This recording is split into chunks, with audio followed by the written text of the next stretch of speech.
We have teenage multimillionaires flying around in their own jet planes. We have kids, the only asset they have is a 15-speed bicycle. For those of you that have done any research at all, on my website, we have teenage multimillionaires flying around in their own jet planes. And he's the one that had the 15-speed bicycle. That's why I use it a lot. He's not a teenager anymore. He's 21. If he were standing right here, Josh Kim.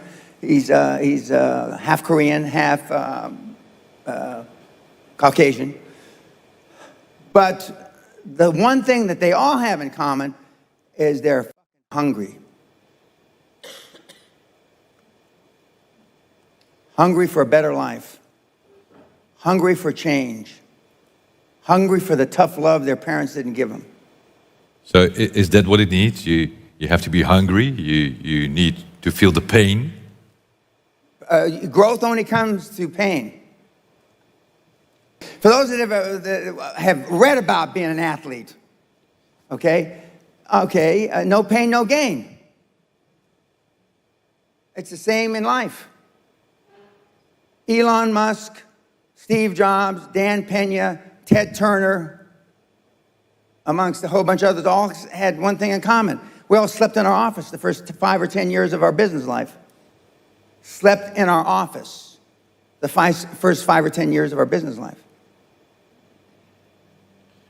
I think we would like to know, how does it work? The QLA principle. Okay. The basics. What can you teach in? There's only one moving part to the QLA model. How does it work? Okay, I'm going to tell you right now. There's only one moving part. But since it's only got one moving part, I'm giving you the benefit of the doubt that you can get this. Motivated seller. Now, I know it's not politically correct to talk about having sex with 1,000 partners anymore. But rock stars got nothing on Dan Pena. I got more ass than a toilet seat at a fucking bus station. And I was proud of it. How? Because I asked. The squeaky wheel gets the grease. And you've been taught all your life not to ask. To politically fit in. So the one moving part is a motivated seller. Now let's say that this table are all in IT. This table is in manufacturing. This table is in medical services. And this table is in construction. Of these 5 tables, or 5 industries I just mentioned, you're looking for a seller that is between 55 and 70.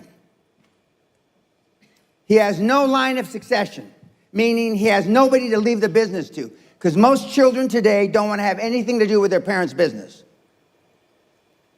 There's no succession planning. So there's got a guy, 68 years old, he's been in the business 35 years, he's built up a construction company to 5 million euros a year.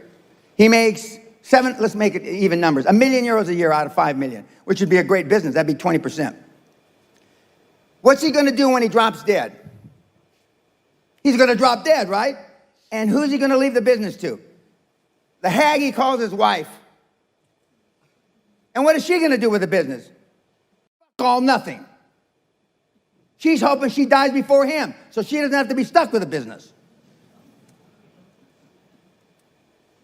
Why don't the owners plan for death?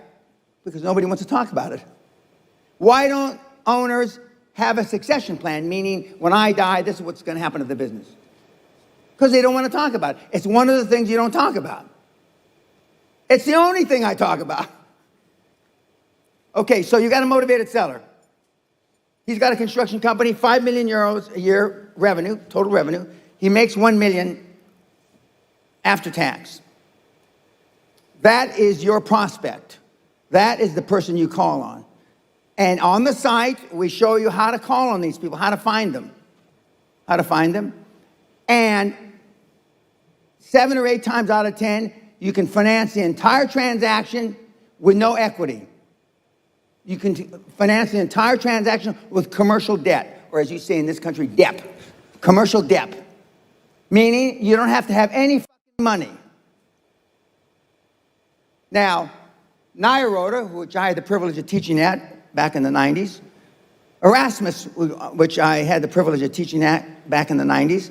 And at University of Amsterdam, which I had the privilege of teaching it back in the 90s, I used to ask the question, how many classes have you had in buying a business? Nobody raised their hand. How many classes have you had in selling a business? Nobody raised their hand. How many classes have you had in leadership? Nobody raised their hand. Now, I'm here to tell, because I checked last week, those three fine universities still don't have any classes in those three subjects. So they're not teaching you how to sell your business. They're not teaching you how to buy a business. Arguably, they're only teaching you how to run a business. So we have a motivated seller that has not had any succession plan, and that wants out, and that they will look at you with tears in their eyes, rolling down their cheeks. You're their savior. Because otherwise, they're going to die, and most of the owners that I just described in those 5 industries are going to die intestate. That means without a will. Why don't they have a will? For the same reason I just said, because they don't want to talk about dying. So what happens when John dies and leaves Mary his business without a will?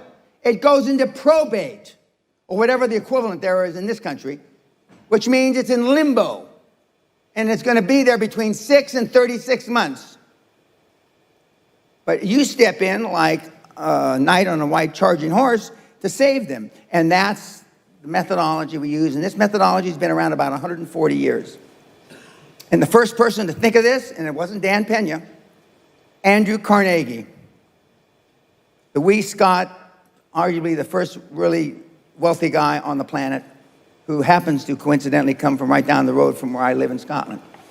That's what QLA is. It shows you how to go in and buy the businesses for little or no money out of your own pocket and using commercial debt. And what Trump has done to assist you, even though you may not like him, is because now interest rates are at the lowest in 5,000 years. And I hear they're going to go lower in America. And when America sneezes, Holland catches a cold. So if interest rates go lower in America, what do you think is going to happen here? Interest rates are going to go lower. And that's what the QLA is, and it's a simple process. And he followed QLA. This is his 3rd time around. But he bought businesses with no money, right? Right? I mean, he did it. And it doesn't, it's nothing really hard. Now, why doesn't ING Bank tell you this? Why doesn't Rabo tell you this? And whatever the other Dutch banks are, right? Because this methodology I just described to you has little or no fees. I'm going to repeat myself. Little or no fees. There's no investment banking fee. There's no management fee. There's no succession fee. Because you're using commercial debt. And that's why they don't tell you. But then, is it still that easy as it was 20 years ago? Yes. You go to the it's bank. Easier now because there's more money on the street. But you go to the bank and you say that, I want to have your money. Well, no. You don't. You borrow. You're going to borrow the money. Just like you did. Yeah, but that was 20 years ago, other time. And what I did what he told me, and I didn't know better. So I went in, ING Bank, I asked for $500,000 and went out with the money. Because you told me you're not going to leave without the money. You don't leave without the money, or a check, or a wire transfer. You sit there and until they're embarrassed. You go in when the fucking bank opens up, 9 o'clock you open, 10, and you don't leave the goddamn place until you got money in your pocket. I mean, literally. Now, see, most of you wouldn't do that because you'd be embarrassed. And it's still that it's better to go to a new bank? Oh, yeah.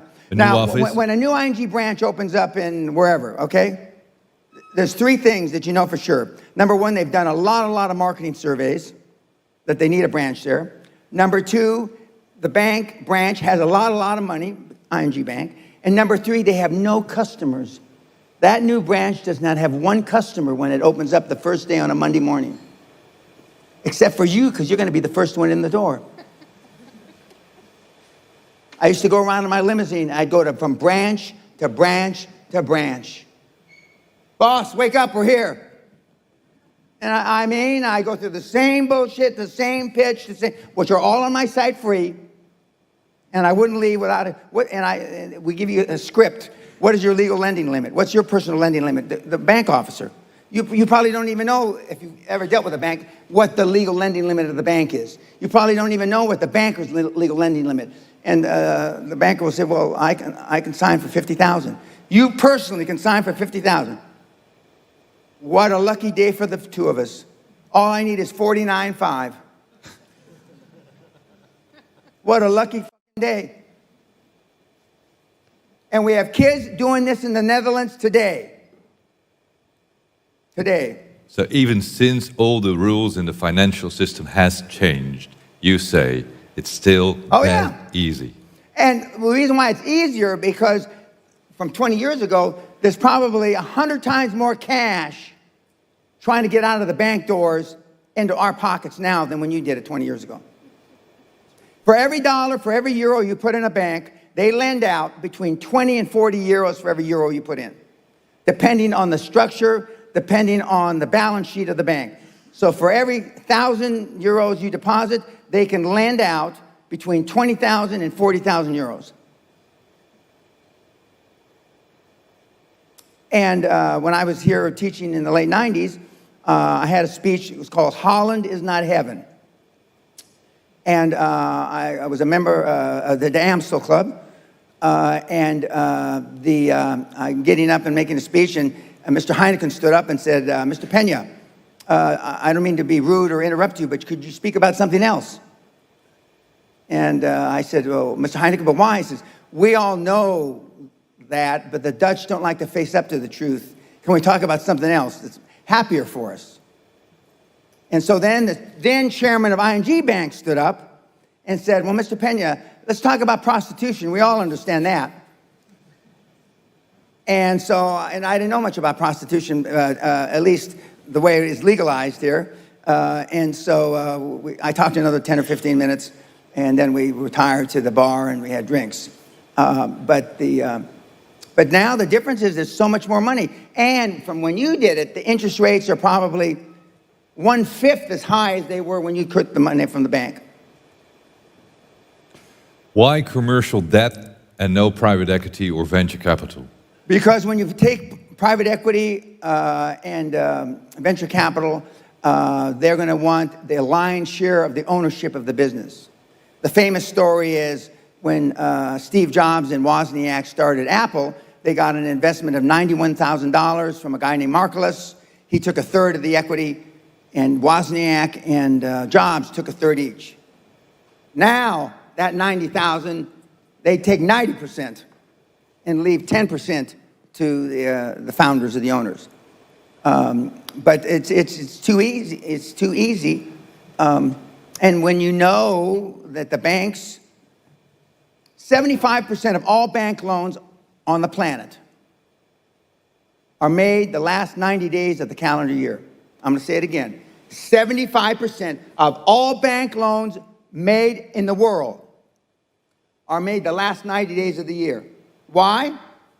Because they want to get the money out the door so they can pay Christmas bonuses. Now that's a pretty shitty reason. But if the bankers were smart, they wouldn't be bankers, would they? For that very reason.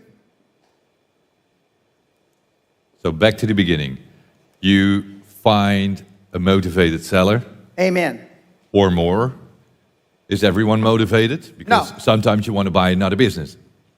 And he's not motivated, and you want to have it.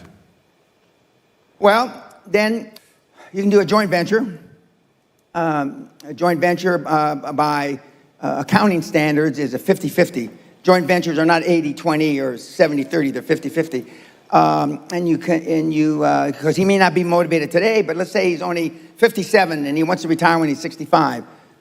You buy 50% of his business, you're his 50% partner for the next 6 or 7 years, and then you buy the next 50% at the end of that 6 or 7 years. But 9 times out of 10, they won't last till they're 65.